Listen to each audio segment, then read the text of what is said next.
Hello dears, welcome back. ഇന്ന് ബ്രേക്ക്ഫാസ്റ്റിന് ഇടിയപ്പവും മുട്ടക്കറിയായിരുന്നു കേട്ടോ. അതിലിപ്പോൾ എന്താ ഇത്ര പ്രത്യേകതയെന്ന് ചോദിച്ചാൽ ഇന്നൊരു സ്പെഷ്യൽ ഇടിയപ്പമാണ് ഉണ്ടാക്കിയത്. അപ്പോൾ ഞാൻ ഇന്നലെ രാത്രി തന്നെ ഒരു 3 ചെറിയ ഏത്തപ്പഴം പുഴുങ്ങാനായിട്ട് വെച്ചിട്ടുണ്ടായിരുന്നു.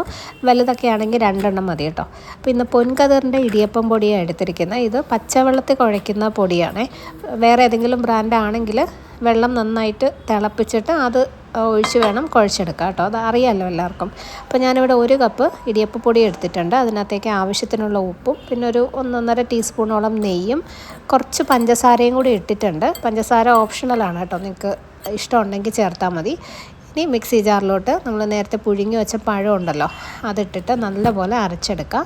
വളരെ കുറച്ച് വെള്ളം, അല്ലെങ്കിൽ മാക്സിമം വെള്ളം ഒഴിക്കാതെ അരച്ചെടുക്കാൻ നോക്കിയാലും കുഴപ്പമില്ല കേട്ടോ.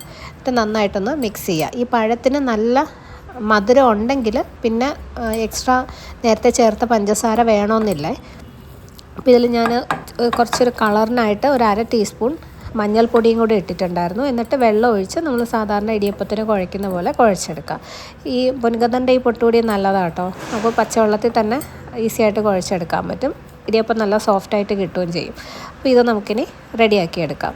ഇതിനകത്ത് ആ നെയ്യും ഏത്തപ്പഴവും പിന്നെ കുറച്ചൊരു മധുരവും കൂടി വരുമ്പം നല്ല ടേസ്റ്റാണ് ഇടിയപ്പത്തിന്. അപ്പം ഞാൻ പറഞ്ഞ പോലെ പഴത്തിന് അധികം മധുരം ഇല്ലെങ്കിൽ എന്തായാലും കുറച്ച് പഞ്ചസാര ചേർക്കണം കേട്ടോ. ഇതിൻ്റെ കൂടെ നല്ല സ്പൈസി ആയിട്ടുള്ള കറിയൊക്കെ കൂട്ടി കഴിക്കാനാണ് നല്ലത്.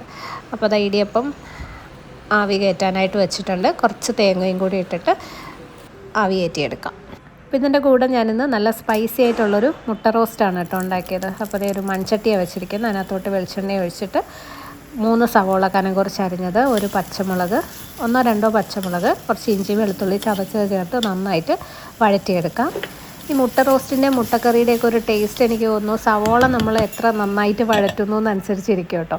അപ്പോൾ ഞാൻ ആ സവോളയിലോട്ട് കുറച്ച് ഉപ്പും കൂടി ഇട്ടിട്ട് അടച്ചു വെച്ച് ഇടയ്ക്കിടയ്ക്ക് ഇങ്ങനെ തുറന്ന് ഇളക്കി കൊടുക്കും. അപ്പോൾ പെട്ടെന്ന് തന്നെ സവോള നല്ലൊരു ബ്രൗൺ കളറിലോട്ട് മാറിക്കിട്ടും. നമ്മളിങ്ങനെ എപ്പോഴും ഇളക്കി കൊടുത്തുകൊണ്ടിരിക്കേണ്ട. അപ്പോൾ അതാ ഈ ഒരു രീതിയിൽ സവോള വഴണ്ട് വന്നു കഴിഞ്ഞാൽ മുട്ടക്കറിക്ക് നല്ല ടേസ്റ്റ് ഉണ്ടാവും കേട്ടോ. ഇനി നമ്മൾ സാധാരണ ചേർക്കുന്ന മസാലപ്പൊടികൾ തന്നെയാണ്. മുളക് പൊടി, മഞ്ഞൾപ്പൊടി, മല്ലിപ്പൊടി, കുറച്ച് ഗരം മസാല, വീട്ടിൽ തന്നെ പൊടിച്ചെടുത്ത ഗരം മസാലയാണെങ്കിൽ ഏറ്റവും നല്ലത് കേട്ടോ, നല്ല ഫ്ലേവർ ആയിരിക്കും. കൂടെ ഒരു 1/2 ടീസ്പൂൺ പെരുംജീരകം പൊടിച്ചതും കൂടി ഞാൻ ചേർത്തിട്ടുണ്ട്.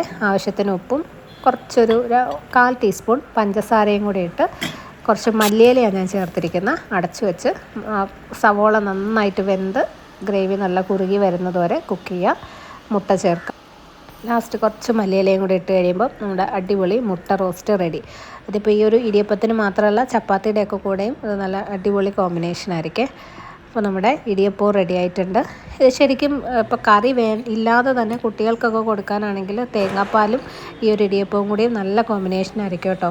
എന്തായാലും കുട്ടികൾക്ക് ഇഷ്ടമാവും. നല്ലൊരു കളർഫുൾ ഹെൽത്തി ടേസ്റ്റി ഇടിയപ്പമാണ്.